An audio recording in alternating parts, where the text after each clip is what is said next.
दो सौतेली बहनों का प्यार। एक शहर में गंगा नाम की एक औरत रहती थी। गंगा के पति को मरे हुए पूरे 21 साल हो गए थे। मरने के बाद गंगा का पति गंगा के पास ढेर सारी प्रॉपर्टी और साथ में एक सौतेली बेटी को छोड़ गया था। गंगा के जीते जी उसने दूसरी औरत के साथ भी संबंध रखे थे, जिससे उसे एक बेटी थी जिसका नाम गुनगुन था। साथ में गंगा की खुद की भी एक बेटी थी जिसका नाम गीता था। एक कार एक्सीडेंट में गंगा के पति और उस औरत की मृत्यु हो गई थी, जिसके बाद से गंगा ने ही गुनगुन और गीता दोनों को पाला था।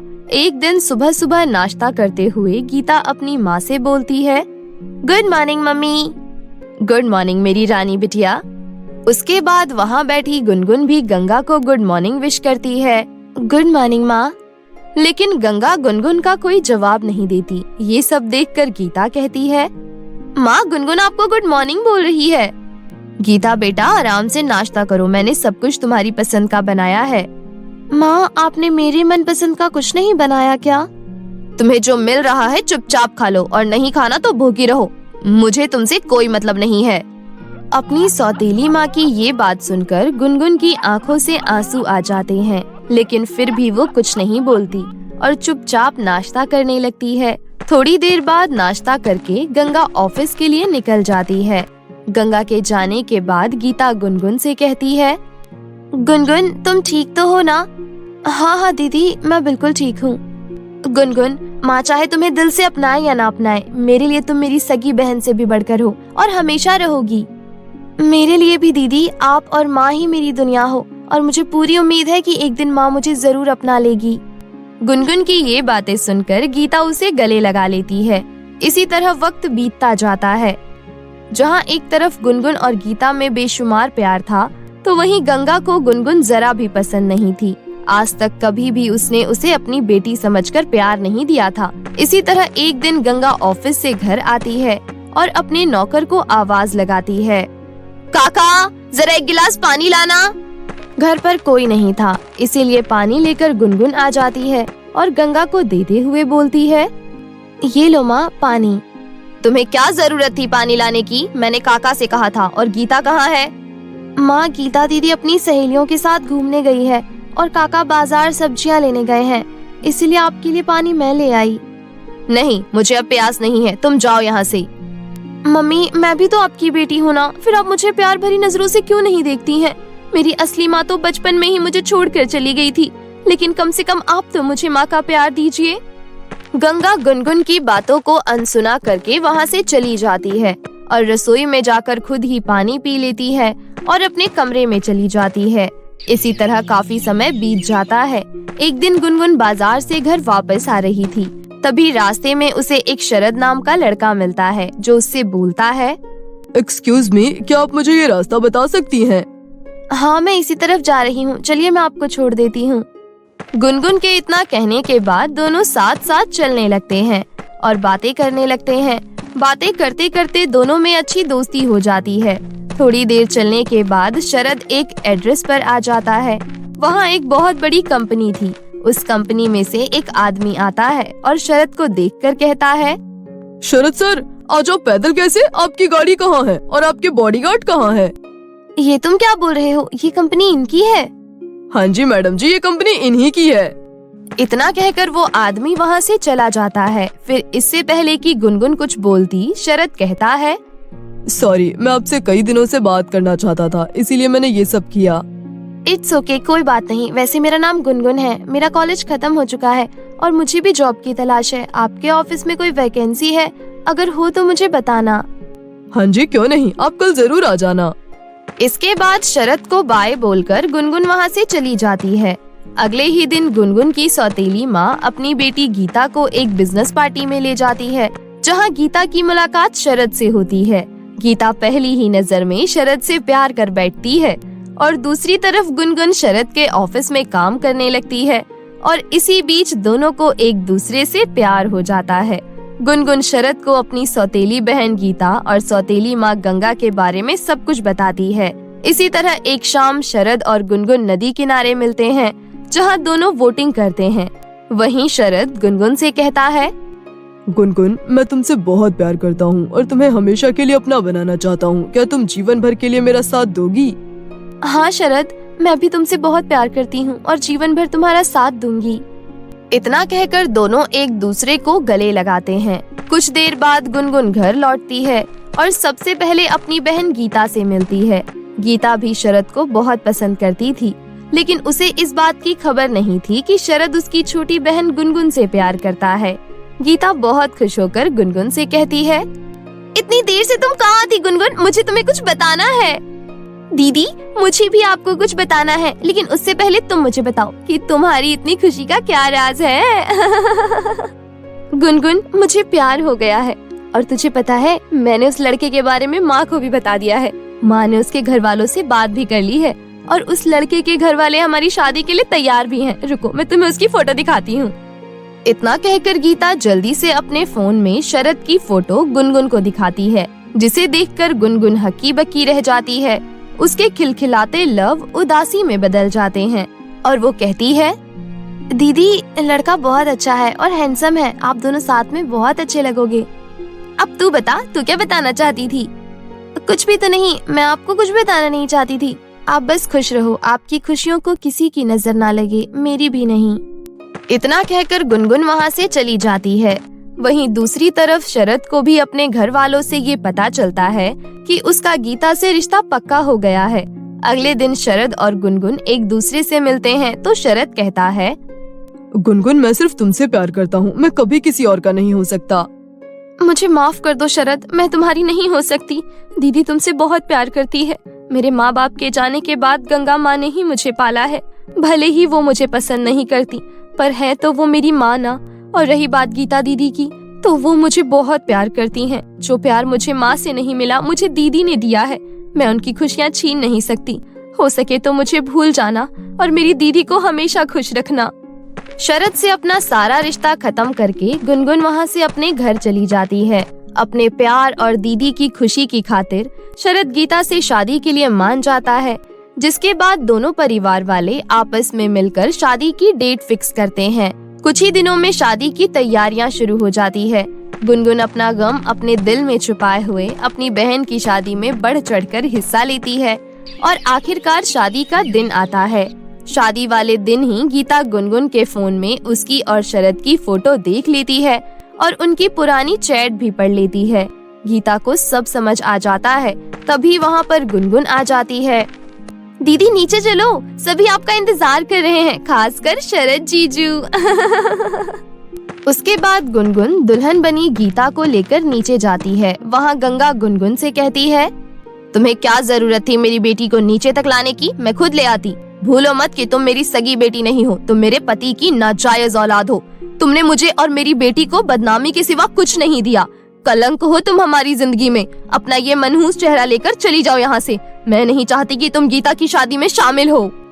गंगा की ये सारी बातें सुनकर गुनगुन फूट फूट कर रोने लगती है। तभी गीता कहती है, बस करो माँ, अब तो अपना दिल पिघला लो। गुनगुन ने आज साबित कर दिया कि वो मेरी बहन है। अगर गुनगुन की जगह मेरी सगी बहन भी होती तो शायद मेरे लिए वो नहीं करती जो गुनगुन ने किया है। गुनगुन ने अपने लिए एक बार भी नहीं सोचा और अपना प्यार अपनी बहन की झोली में डाल दिया। दीदी, आप ये सब क्या बोल रही हैं? अब ढोंग करना बंद करो गुनगुन। मैंने तुम्हारे फोन में सब कुछ देख लिया है। तुम बहुत प्यार करती हो ना शरद से, लेकिन मेरी खुशियों के लिए तुमने अपना प्यार ही छोड़ दिया। गीता की ये बात सुनकर गुनगुन चुप हो जाती है। तभी गुनगुन की सौतेली माँ गंगा गुनगुन को गले से लगा लेती है और दोनों माँ बेटी एक दूसरे के गले लगकर खूब रोती हैं। उसके बाद गंगा खुशी खुशी शरद का रिश्ता गीता से तोड़कर गुनगुन से तय कर देती है और खुशी खुशी गुनगुन का कन्यादान करती है। इस तरह दो प्यार करने वाले मिल जाते हैं और गुनगुन को अपनी बहन से प्यार निभाते निभाते आखिरकार अपनी माँ का प्यार भी मिल ही जाता है और उसकी जिंदगी में सारी खुशियाँ वापस आ जाती है। जादुई गोल्डन टोकरी का जादू। एक बार की बात है, हरिनगर नाम के एक गांव में साधना अपनी दो बेटियों के साथ रहती थी। साधना की बड़ी बेटी का नाम प्रियंका था, जो कि 19 बरस की थी, और उसकी छोटी बेटी का नाम प्रीति, जो कि 10 बरस की थी। अपना और अपनी बेटियों का पेट पालने के लिए साधना पास के ही बाजार में सब्जियों का ठेला लगाती थी। साधना सब्जियों को अपने आंगन में ही उगाती थी। खेती के लिए साधना के पास बहुत थोड़ी सी जमीन थी।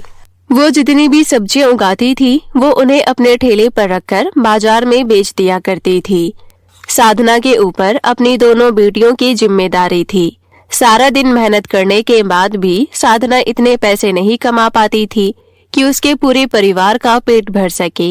एक दिन की बात है, साधना की छोटी बेटी प्रीति अपनी कुछ सहेलियों के साथ ठेले के ऊपर खड़े होकर खेल रही थी, लेकिन तभी वो ठेला पुराना होने की वजह से टूट गया।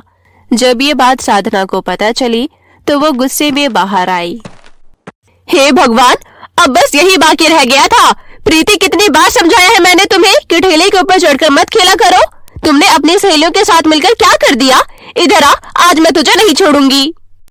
प्रीति ने अपनी सहेलियों के साथ ठेले पर खेलकर ठेला तोड़ दिया था। ये सब देखकर साधना को बहुत गुस्सा आ रहा था। वो हाथ में एक छोटा सा डंडा लेकर प्रीति की तरफ बढ़ती है, लेकिन तभी उसकी बड़ी बेटी प्रियंका उसे रोक लेती है। ये क्या कर रही हो माँ तुम? छोटी बच्ची है वो। देख तो जरा इसने क्या किया है। अब तू ही बता, कैसे लेकर जाऊंगी मैं सब्जियों को बाजार में और किस पर रख कर बेचूंगी? प्रीति, तुमने सच में बहुत बड़ी गलती की है। चलो माँ से माफी मांगो। माफ कर दो माँ, हम लोगों ने जानबूझकर ये सब नहीं किया। हम तो बस खेल रहे थे, पता नहीं कैसे ठेला टूट गया। प्लीज मुझे माफ कर दो, आगे से ठेले पर चढ़कर कभी नहीं खेलूंगी। अब क्या फायदा, अब ठेला बचा ही कहाँ है जो तुम उस पर चढ़कर खेलोगी। सालों पुराना ठेला था, किसी तरह इससे ही काम चला रही थी। अब तो इसकी मरम्मत कराने में भी बहुत पैसा लगेगा, वो भी नहीं करवा सकती। और नया ठेला लेने के बारे में तो सोच भी नहीं सकती, इतने पैसे कहाँ है हमारे पास। साधना उदास होकर वहाँ से चली जाती है और अपने सब्जियों के खेत में जाकर सब्जियां तोड़ने लगती है। तभी प्रियंका अपनी माँ के लिए एक प्लेट में खाना लेकर वहाँ आती है और बोलती है, सुनो माँ, उदास मत हो। ऊपर वाला जब मुसीबत देता है तो उसका हल भी वही निकालता है। कुछ न कुछ समाधान निकल जाएगा। अब आप चिंता छोड़ो और ये खाना खा लो। यही रख दे, खा लूंगी थोड़ी देर में। प्रियंका खाना वहीं रखकर घर के अंदर चली जाती है।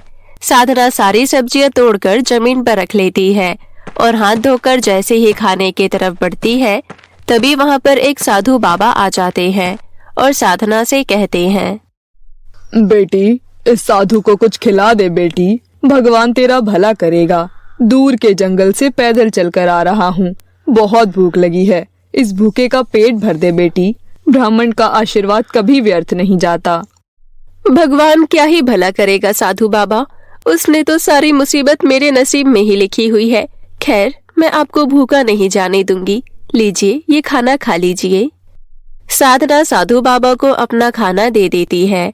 साधु बाबा खुशी खुशी वो खाना खा लेते हैं और फिर साधना से कहते हैं, बेटी, तू और तेरी बेटी सच में बहुत अच्छी है। मैं जंगल से जब भी आता हूँ तो यहाँ पर खाने के लिए बोलता हूँ, लेकिन कभी भी तुम दोनों ने मुझे भूखे पेट यहाँ से नहीं जाने दिया।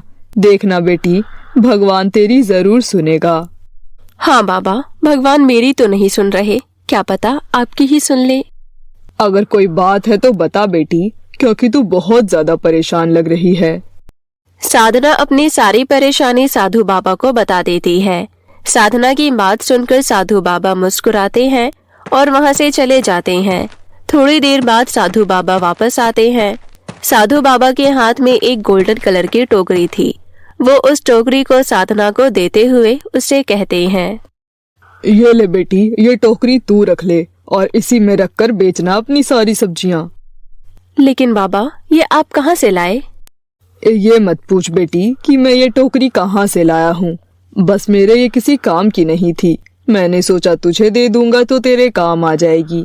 लेकिन एक बात हमेशा याद रखना बेटी, जीवन में लालच कभी मत करना। इसी तरह अपना मन हमेशा साफ रखना। बहुत बहुत शुक्रिया बाबा, आप नहीं जानते आपने कितनी बड़ी मदद की है मेरी। साधु बाबा साधना के सर पर हाथ रखकर उसे आशीर्वाद देते हैं और फिर वहाँ से चले जाते हैं। साधना अपनी सारी सब्जियों को उस गोल्डन टोकरी में रख लेती है और फिर उस टोकरी को अपने सर पर रखकर उसे बाजार ले जाती है। उस दिन साधना की सारी सब्जियां बहुत ही तेजी से बिक रही थी। उसे हर तरफ से ग्राहकों ने घेर रखा था।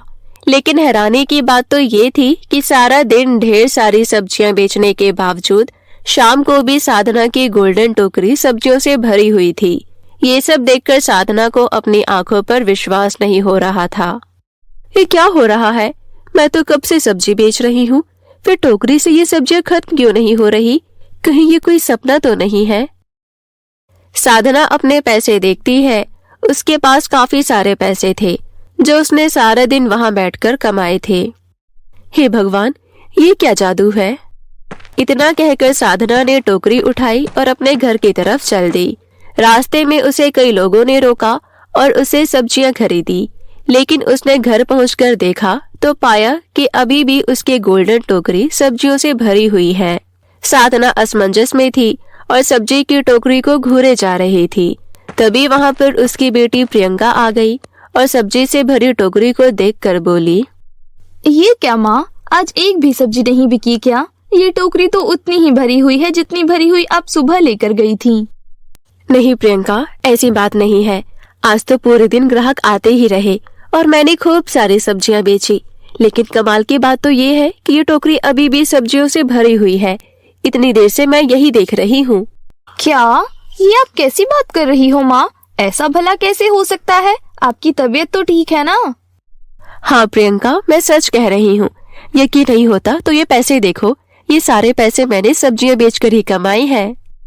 साधना सारे पैसे प्रियंका को दिखाती है।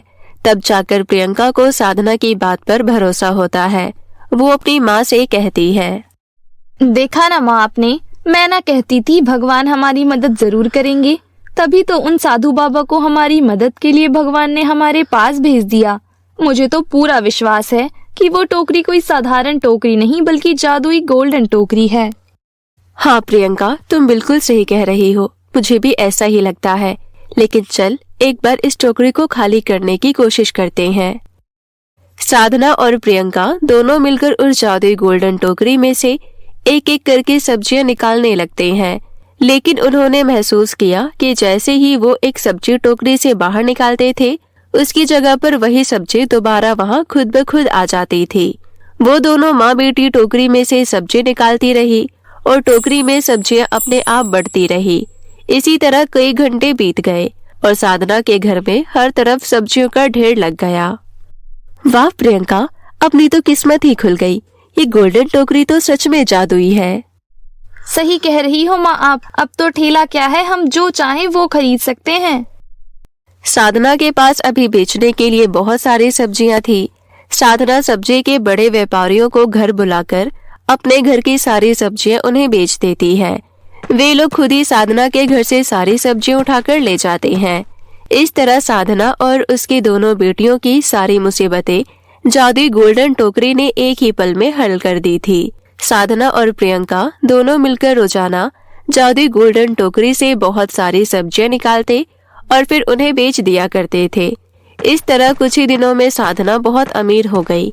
अब साधना ने खुद सब्जियां उगाना छोड़ दी और अपने परिवार के साथ एक बड़े से घर में रहने लगी। एक दिन की बात है, साधना अपनी बेटी प्रियंका से कहती है, बेटी, मैं एक बात सोच रही थी। हाँ बोलो ना माँ। अगर इस जादुई गोल्डन टोकरी में सब्जी कभी खत्म नहीं होती तो फिर इसका सामान भी तो कभी खत्म नहीं होता होगा ना? मैं समझी नहीं माँ, आप क्या कहना चाहती हो? प्रियंका, अगर हम इस टोकरी में धन दौलत रखें तो वो भी तो कभी खत्म नहीं होगा ना? हाँ माँ, कह तो आप बिल्कुल सही रही हो। चलो ट्राई करके देखते हैं। ऐसा कहकर प्रियंका अपनी अलमारी से एक हार लेकर आती है और उस सोने के हार को सब्जियों से भरी हुई जादुई गोल्डन टोकरी में डाल देती है। थोड़ी देर बाद जब दोनों माँ बेटी दोबारा उस जादुई गोल्डन टोकरी के पास गई, तभी वो दोनों टोकरी को देखकर चौंक गई। अरे अरे, ये क्या हुआ? देखो माँ, क्या हो गया? साधना टोकरी की तरफ देखती है तो वो देखती है कि टोकरी पूरी तरह से खाली थी। ना तो टोकरी में सब्जियां थी और न ही वो हार जो प्रियंका ने उस टोकरी में डाला था। साधना और प्रियंका को कुछ समझ नहीं आ रहा था। उन्होंने पास में ही रखा एक आलू उस टोकरी में डाल दिया। आलू टोकरी में जाते ही अचानक कहीं गायब हो गया।